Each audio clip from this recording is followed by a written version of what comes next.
Salam Merpati Lovers Indonesia. Pagi ini saya bikin video pagi, saya uploadnya pasti malam atau sore. Nah, jadi kalau saya bikinkan pagi ini, maka selalu saya ucapkan selamat pagi. Jadi pembahasan video kali ini kita membahas tentang pertanyaan teman kita. Ini kayaknya lagi musim ya. Nggak ngerti deh kok bisa banyak banget pertanyaannya yang sama. Jadi merpatinya udah setengah jalan dari start. Saat mau menuju lapak atau saat menuju lapangan, biasanya putar balik lagi ke arah start, baru pulang lagi. Atau memang biasa udah tinggal mengolong dari pelepasan start, nggak mau ngolong, putar balik lagi dia ke start, baru mau pulang lagi ke lapangan. Ini masalah umum, cuman jarang ada yang membahas ini. Gini, sebelum saya lanjutkan, semoga bermanfaat video yang kita sharing kali ini.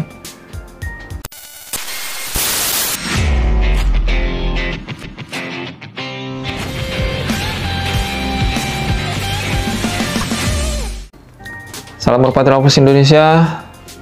Pembahasan video kali ini membahas tentang permasalahan player atau bahan player yang kita latih yang sering putar balik ke start.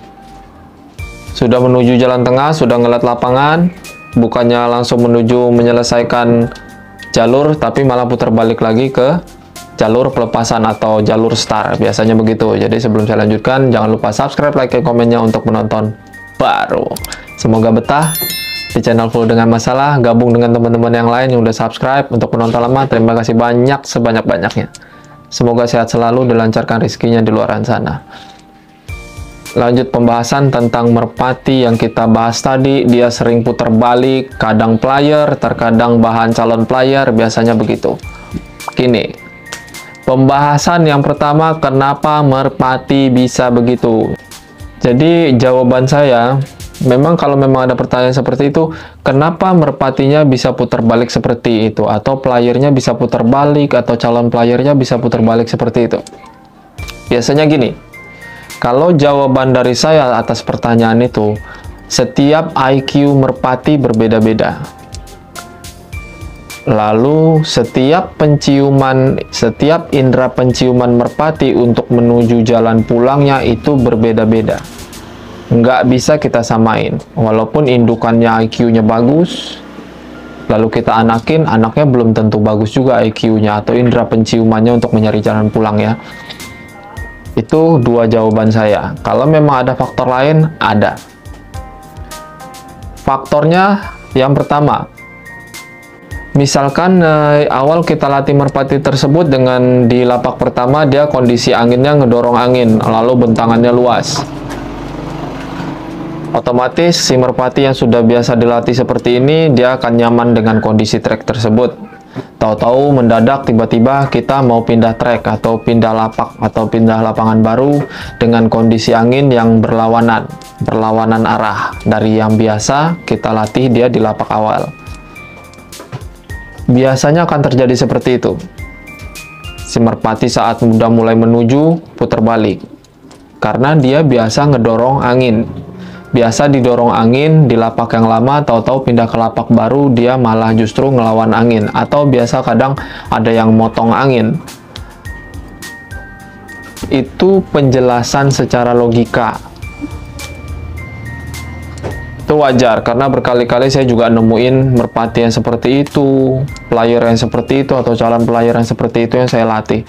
Saat pindah lapangan justru mulai error. Jadi untuk teman-teman yang harus dilakukan ya harus sabar kalau memang masih betah. Kalau memang ada pertanyaan, Bang, kalau merpati saya selalu begitu, padahal udah jadi player. Nah, jawabannya ya itu, cari kenyamanan pada player tersebut. Dia sering atau dia lebih nyaman di kondisi lapangan seperti apa? Kondisi bentangan lapangan, kondisi jarak tempuh lapangan, dan kondisi angin di lapangan seperti apa. kita bisa tahu kalau memang kita sebagai pemiliknya, kita bisa tahu, oh merpati A ini yang kita punya nyamannya dengan kondisi lapangan yang seperti ini, angin yang seperti ini, kondisi lapangan yang bentangannya luas seperti ini, oh dia lebih nyaman. Nanti ada merpati player yang satunya, pasti sebagian, oh merpati yang B ini dia nggak nyaman dengan ngedorong angin, dia lebih nyaman kerjanya saat motong angin atau nanjak angin dengan kondisi lapak yang berbeda. Nah, di situ bisa dibandingkan. Jadi kalau memang mau mengikuti lomba sesuai lapak, kita lihat kinerja merpati kita yang mana yang nyaman saat kerjanya di lapak yang kita inginkan. Itu penjelasannya. Dan kalau memang masalahnya player seperti itu, biasanya soal IQ lah, soal indera penciuman untuk menuju jalan pulangnya agak susah, kalau agak error, seperti pembahasan kita kali ini, biasanya banyak yang pakai doping segala macam dengan tujuan yang begitulah kita bahas ya.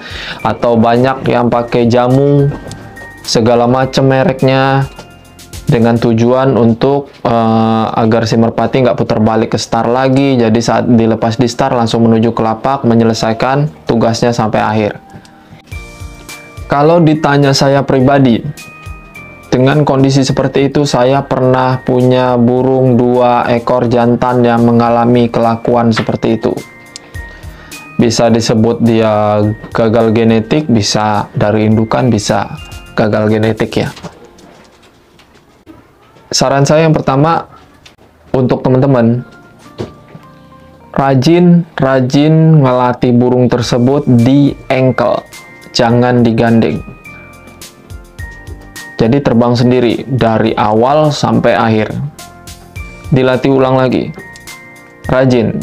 Jadi misalkan jaraknya 1 kilo ya, 1 kilometer. Berarti harus sering-sering banyak ngelatih dia fokus di jarak 500 meternya. Itu wajib. Jadi merpati seperti itu bukannya jelek. Merpati seperti itu kalau memang rajin di ankle, kalau memang dia udah ketemu jalurnya pas sesuai kenyamanan dia, merpati seperti itu bakal ninggalin lawan terus kalau dari start. Saya udah ngalamin. Dia langsung pulang sendiri biasanya. Nggak nunggu gandengan atau nggak nunggu lawan, nggak bakal. Umumnya seperti itu. Cuma kemarin itu saya bantu pakai ini ya, bukan jamu, pokoknya bukan jamu bikinan sendiri lah ya, atau jamu sepetan orang-orang bilang segala macam gunanya untuk ini untuk itu ya. Kalau memang khusus player yang bertingkah seperti itu atau banyak tingkah seperti itu, biasanya saya pakai produk Vetafarm. Teman-teman bisa searching produk Vetafarm di online shop banyak. Dan kegunaannya kan banyak macam, fungsinya banyak macam produk Vetafarm itu. Jadi untuk teman-teman disesuaikan aja untuk kondisi merpatinya, karena nanti pemberian produk Vetafarm itu beda-beda efeknya nanti. Jadi saya nggak bisa ngasih tahu biasanya saya pakai yang mana untuk kondisi merpati yang mengalami masalah tersebut, atau dulunya saya pakai yang seperti apa. Saya nggak bisa ngasih tahu karena nanti efeknya beda. Nanti bukannya bener malah nanti takut nggak bener, atau nanti dikiranya saya bohong ngasih taunya kan. Nah, jadi untuk teman-teman bisa searching produk Vetafarm, difungsikan untuk permasalahan merpati yang seperti apa, atau memang dia sering putar balik seperti itu, biasanya dengan IQ atau dengan indera penciuman yang terganggu. Biasanya ada di situ di produk Vetafarm pilihannya banyak banget di produk Vetafarm. Ini bukan promosi, tapi memang real, cukup membantu dalam masalah player yang bermasalah seperti ini ya. Produk Vetafarm menurut saya bagus. Jadi dipilih, searching kegunaannya apa untuk masing-masing, lalu dicocokkan untuk permasalahan merpati player tersebut yang memiliki masalah tersebut yang kita bahas pagi ini. Jadi bisa diaplikasikan. Biasanya begitu. Tapi untuk teman-teman saran saya cari settingan dulu. Kalau memang sudah ketemu produk Vetafarm yang cocok untuk merpati yang memiliki masalah tersebut, cari settingan. Jadi pemberiannya jangan terlalu berlebihan. Kalau bisa dimulai dari pemberian yang minim dulu, jangan langsung maksimal. Takutnya nanti kaget, tubuh merpati adaptasinya agak sulit, nanti dikiranya produk Vetafarmnya yang jelek. Padahal karena kita terlalu memberikan berlebihan pada si merpati. Jadi untuk tahap awal berikan sedikit dulu, lihat perkembangannya. Kalau memang ada perkembangan, tambah lagi pemberiannya, dosisnya sedikit lagi, tambah selanjutnya sampai si merpati yang kita inginkan sesuai seperti kinerja yang kita mau. Biasanya begitu. Kalau untuk penjelasan saya, logika. Jadi saya nggak mau bahas-bahas soal mitos gimananya, itu logika. Kalau memang jawaban ada di luaran sana, Bang, itu memang kerusakan pada genetik, benar apa enggak? Kalau saya bilang, iya, itu salah satu kerusakan pada genetik si merpati. Jadi nggak semua indukan yang bagus menurunkan generasi sama anaknya itu bagus semua, enggak. Biasanya ada kerusakan genetik walaupun hanya kecil ya persentasenya ya. Kalau memang nggak ada kerusakan genetik itu yang dibilang super breed. Itu biasanya anaknya bagus-bagus semua, tapi untuk mencapai itu susah, bos. Susah. Saya rasa cukup. Kalau memang kurang jelas video kali ini, silahkan di kolom komentar, silahkan kritiknya, silahkan sarannya. Saya perlu kritik, saran, dan komentar dari teman-teman. Kita saling sharing, kita saling memberikan masukan, kita saling sharing soal masalah. Siapa tahu di antara teman-teman ada yang bisa memecahkan masalahnya. Silahkan ikut gabung, ikut jawab di kolom komentar. Siapapun yang bertanya, bebas. Siapapun yang bertanya, siapapun yang mau menjawab, silahkan. Nggak apa-apa. Kita bebas di channel ini. Tenang aja, yang penting masih saling menghormati, gunakan kalimat yang sopan. Kita saling dukung. Saya rasa cukup ya video kali ini ya. Untuk penonton lama, terima kasih banyak. Subscribe, like, komennya. Terima kasih banyak udah betah di channel Full Dengan Masalah.